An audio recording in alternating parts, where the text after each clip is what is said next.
This is TSU-TV.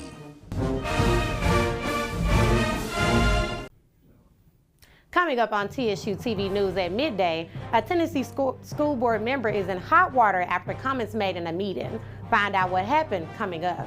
Plus, how one man's grief turned into a new way of helping locate missing people. All that and Joe Thompson has your 7-day forecast. Your TSU-TV News at midday starts now. Live from the campus of Tennessee State University in Nashville, this is TSU-TV News. Good afternoon and welcome to TSU-TV News at midday. I'm Kassidy Allen, and first today, tensions are escalating between the United States and Iran as a new U.S. blockade targeting Iranian ports take effect. Donald Trump says the blockade began on Tuesday morning, aimed at increasing pressure on Iran during stalled negotiations. Trump claimed Iran is seeking a deal, but warned that any Iranian vessels approaching the blockade could be immediately eliminated. Iranian officials have pushed back, with the country's speaker saying Iran will not surrender under threats. The UK trade operations have issued a warning saying ships in the region may encounter increased military activity. The move comes after the weekend's peace talks began. The U.S. and Iran ended without an agreement, with both sides ultimately blaming each other for the breakdown. The escalating situation is raising concerns about stability in the region, critical to global energy supply. In Washington County, the school board voted to censure board member Keith Irving after comments he said to a student. However, this isn't Irving's first time being censored, and parents say it's unacceptable. Reporter Mariah St. Marie has more. This clip shows Irvin touching the student and making the comment during last week's meeting. God, you're hot. You know that? Dang. Where do you go to school at? I go Crockett. All right. At Wednesday afternoon's emergency meeting called by the chair of the board, parents and community members demanded accountability, asking Irvin to resign. And the best thing that you can do as a human being, a father, and somebody that says that you care about this community is go ahead and step on down. Following a heated public comment, the board was given the opportunity to speak. Irvin read a statement saying the clip was taken out of context. When I mentioned she was hot, I meant she was on a roll. It was nothing to do with her appearance. Some board members also said he should step down. It's hurtful to the school system, and I think the right thing for you to do is resign. While some defended him. Keith has already been found guilty in social media court, but I choose grace. In the end, it was a unanimous vote to censure Irvin. A censure is a statement from the board saying they disapprove of what a member has said or done. It's the only disciplinary action available, as a board member cannot be terminated unless they do something illegal. Thank you for being men and doing the right thing. Yeah. According to records obtained by News 5, Irvin has been censured before in 2009 for making a lewd sexual gesture in a classroom at David Crockett High School. The documents show Irvin said he was trying to be 18 again, and he wanted kids to be able to talk to him. Irvin is up for re-election in August. Eligible men in the U.S. will soon be automatically registered for the military draft. Right now, eligible male U.S. citizens ages 18 to 25 are required to register through the Selective Service System online. However, a new automatic registration process was approved by Congress under the National Defense Authorization Act for the fiscal year of 2026. The move was made to streamline the previous process and to save money. The proposed rule is currently under review by the Regulator Affairs Office and awaiting finalization. Still ahead on TSU-TV News at midday, you may be able to do something no one gets to do. Park downtown for free. We'll tell you how when we return.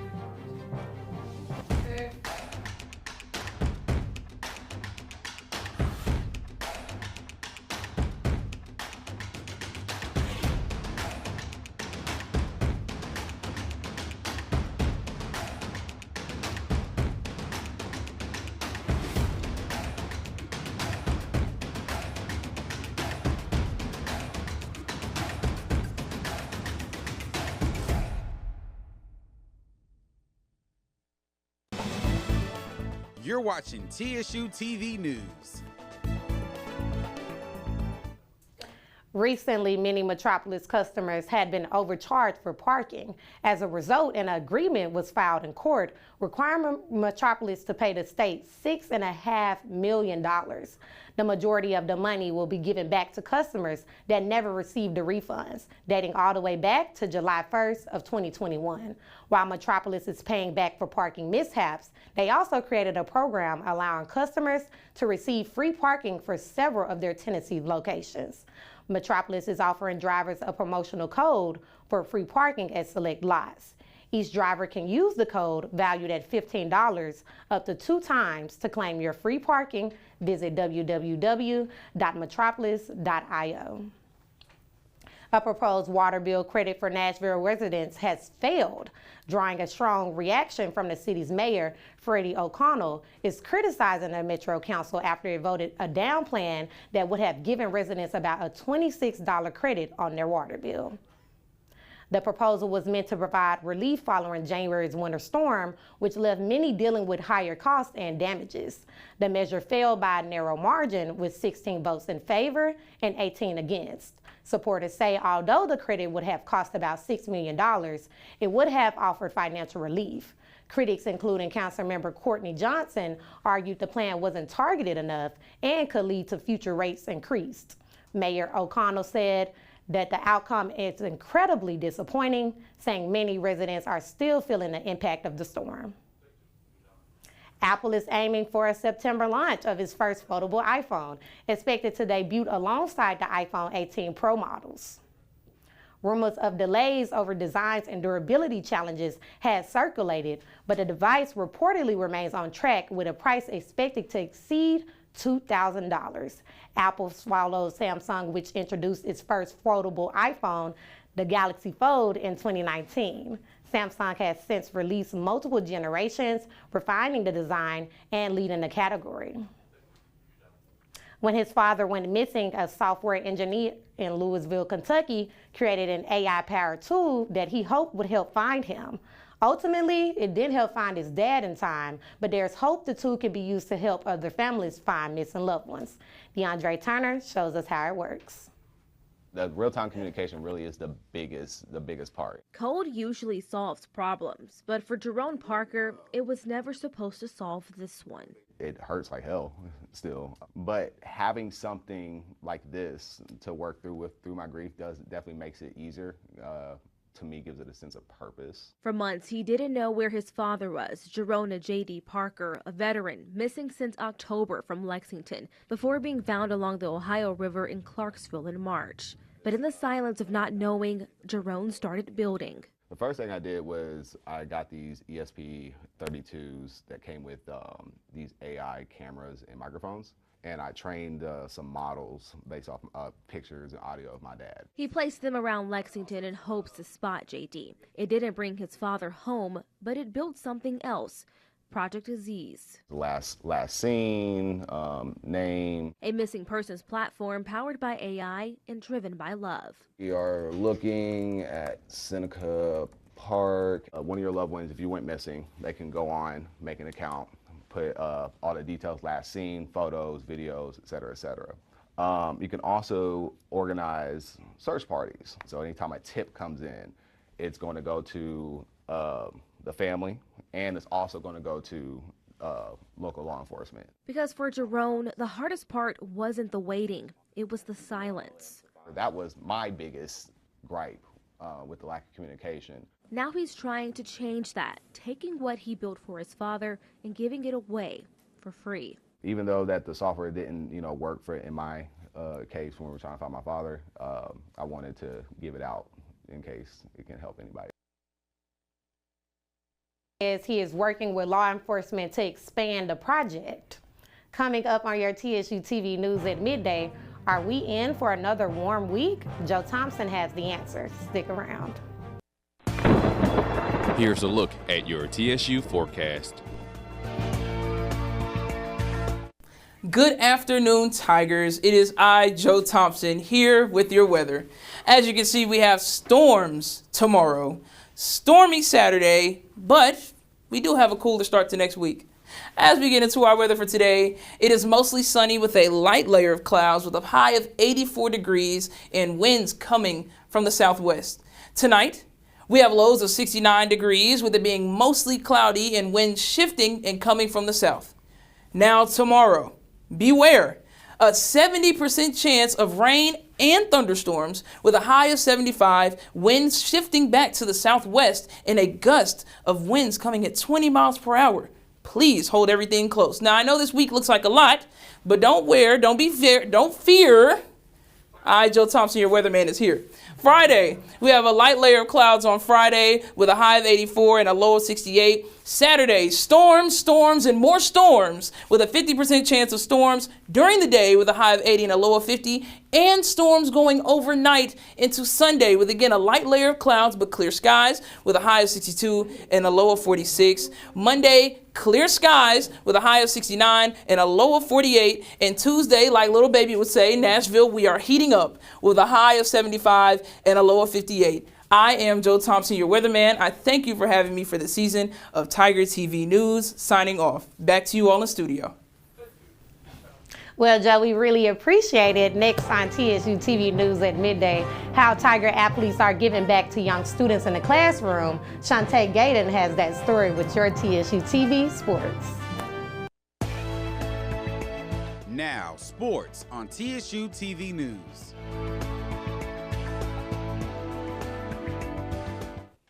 I'm Chante Gayden, and I'm here to give you all things new in sports. The Bayou Barbie is returning to the South. The two-time WNBA All-Star Angel Reese has been traded to the Atlanta Dream. The trade was made official by both franchises last week. In this agreement, the Dream will receive Reese in exchange of their first-round picks in 2027 and 2028.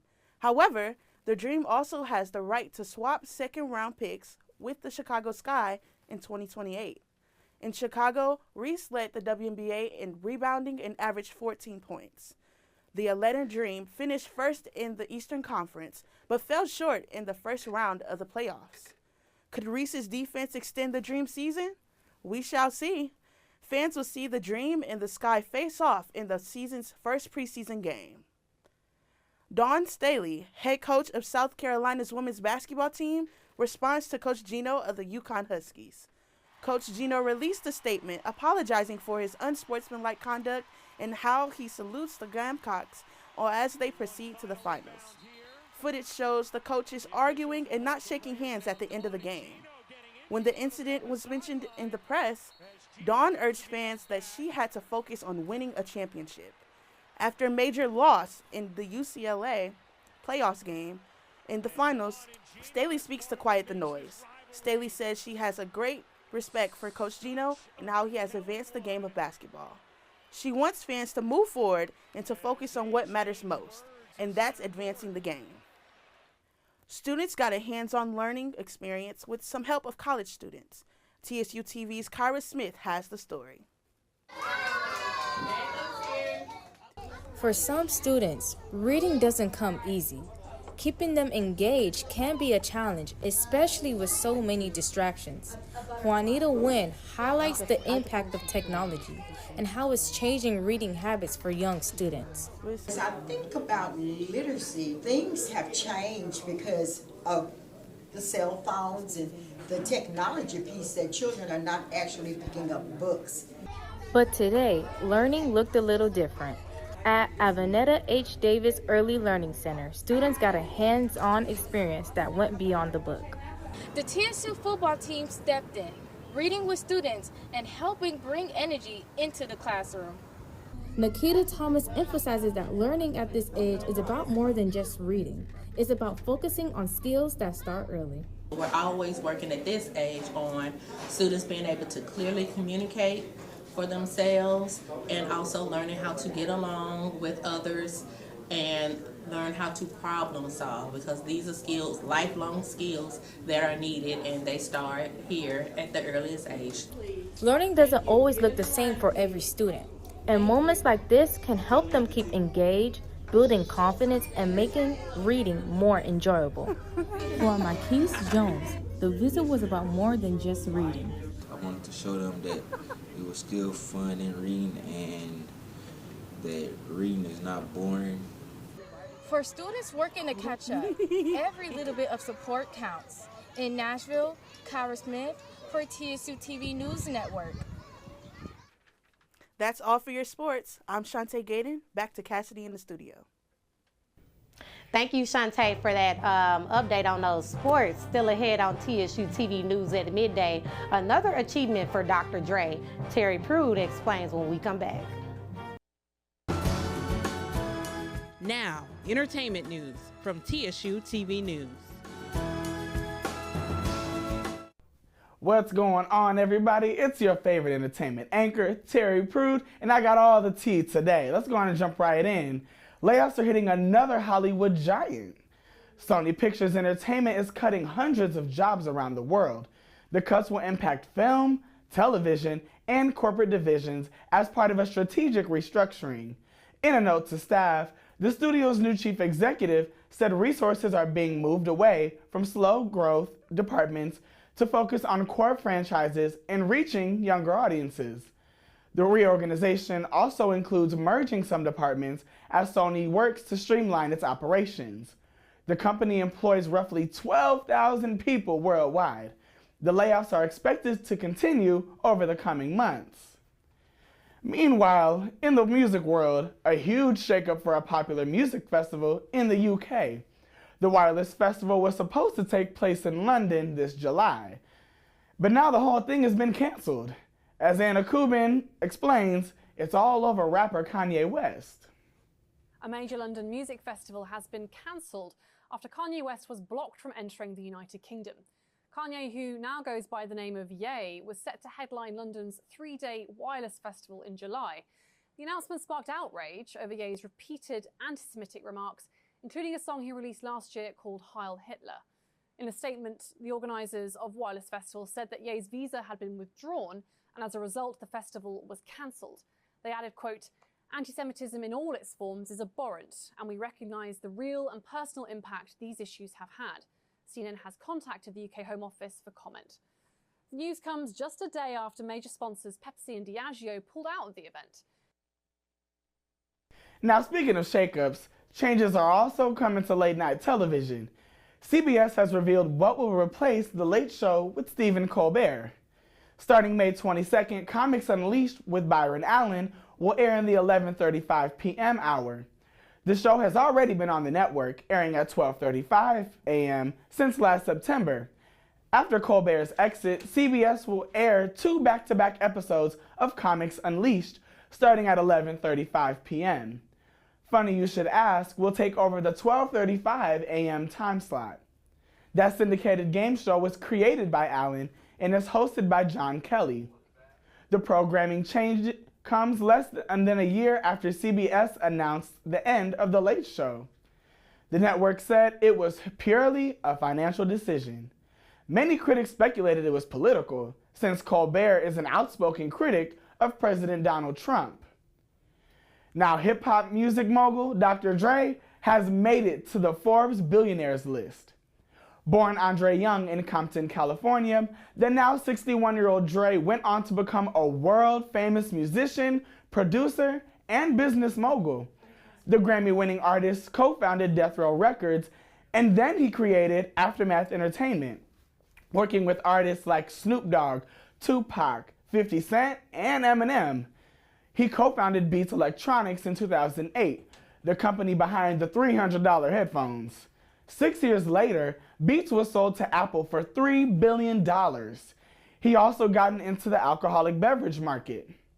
Dre told Forbes he's still working on music, including hundreds of unreleased tracks created during the pandemic, and that he still has a lot of gas left in the tank.